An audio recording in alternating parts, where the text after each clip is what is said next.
जी next test जो है हमारे पास है जी correlation. Before going to start correlation in SPSS हम रिकॉल करेंगे कि कोरिलेशन है क्या। यहाँ पे जी हम देखते हैं कि वो क्या कहता है। वो क्या कहता है, correlation is a statistical measure that indicates the extent to which two or more variables fluctuates together. ठीक है जी, क्या कहता है, to or more variables fluctuates together. हमने यहाँ पे दो या दो से ज़्यादा वेरिएबल की जो है एसोसिएशन चेक करनी है।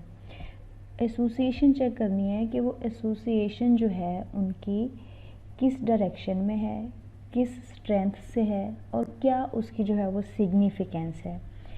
यहाँ पे हमने ये नहीं चेक करना कि हमारे पास फॉर एग्जांपल एक डिपेंडेंट वेरिएबल है और एक इंडिपेंडेंट वेरिएबल है, कि इंडिपेंडेंट वेरिएबल के चेंज होने से डिपेंडेंट वेरिएबल में क्या इफ़ेक्ट आता है।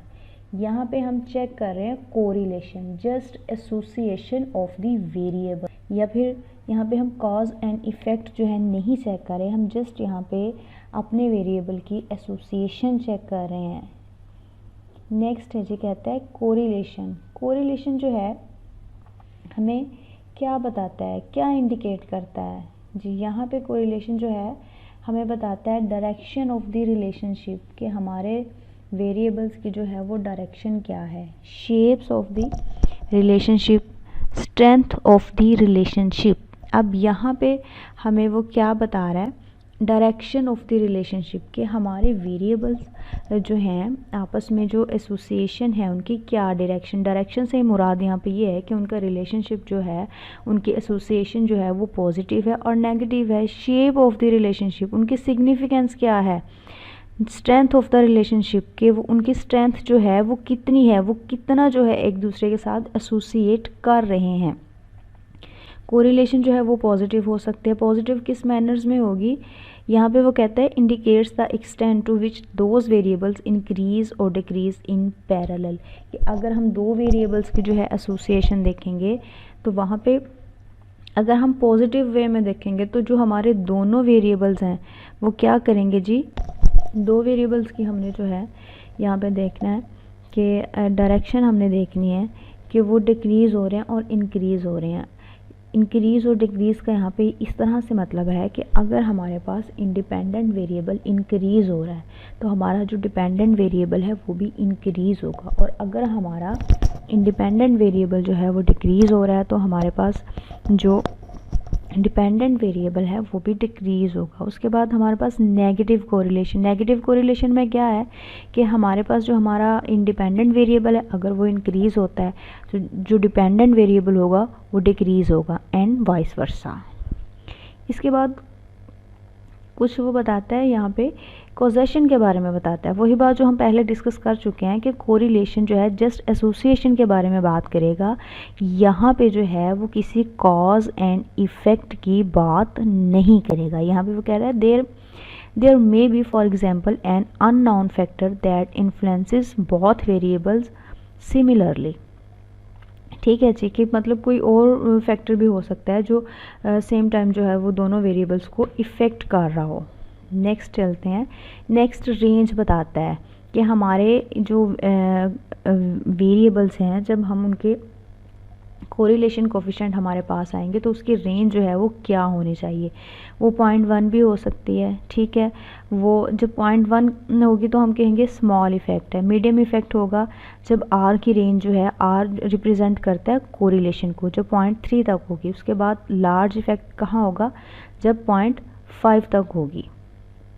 नेक्स्ट हमारे पास कुछ डायग्राम्स हैं। यहाँ पे देखना है जो positive correlation, negative and no correlation. यहाँ पे हम देखें कि ये कुछ कोरिलेशंस के बारे में हमें बता रहे हैं। कुछ पॉइंट्स हमारे पास हैं, जो पॉइंट्स हमारी लाइन के नज़दीक लाई करेंगे, उन पॉइंट्स को मिला के हम एक लाइन ड्रॉ करते हैं। हम देखते हैं वो लाइन जो है अब किस तरह से ड्रॉ हो रही है, वो पॉजिटिव ड्रॉ हो रही है, वो नेगेटिव ड्रॉ हो रही है। यहाँ पे हमारे पास एक पॉजिटिव लाइन, एक पॉजिटिव कर्व जो है यहाँ पे बन रहा है, जिससे पता चल रहा है कि हमारे वेरिएबल्स के दरमियान जो एसोसिएशन है वो पॉजिटिव है।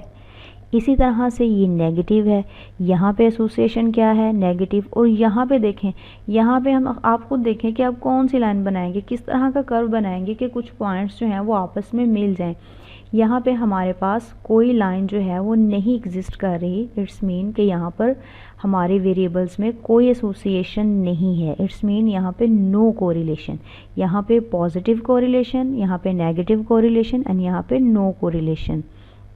जी नेक्स्ट हम चलते हैं। हमने बोला था कि हमें जो है डायरेक्शन बताती है। डायरेक्शन में मींस कि वो पॉजिटिव है, नेगेटिव है। स्ट्रेंथ बताती है, जो उसकी जो वैल्यू हमने डिस्कस की है कि इसकी रेंज जो है वो यहाँ पे आर की रेंज हमने बता दी कि उसकी स्ट्रेंथ क्या होगी जब उसके कोफिशिएंट्स की वैल्यू आ जाएंगी। नेक्स्ट जो है वो सिग्निफिकेंस लेवल जो है हमें बताता है। यहाँ पे हमारे पास वो कहते हैं जो सिग्निफिकेंस लेवल, अगर हमारे पास पी वैल्यू जो आती है ग्रेटर देन 0.05 हुई तो हम कहें नो सिग्निफिकेंट, ठीक है। नेक्स्ट हमारे पास पी वैल्यू लेस देन और इक्वल टू 0.05 की हुई तो हम कहेंगे सिग्निफिकेंट है। और ये वैल्यू क्या है, हम कहेंगे जी यहाँ पर 5% पे जो है सिग्निफिकेंस हो रही है। नेक्स्ट हमारे पास है G P value less than और इक्वल टू 0.01, इट्स मीन कि वेरी सिग्निफिकेंट। और ये सिग्निफिकेंस किस लेवल, किस परसेंट पर है जी, 1% पर है। यहाँ सिग्निफिकेंस 5% पे थी, यहाँ 1 पे है। इसी तरह से अगर पी वैल्यू लेस देन और ग्रेटर 0.001 के आ गई तो हम कहेंगे हाईली सिग्निफिकेंट। और ये किसके इक्वल है जी, 0.1% के इक्वल है।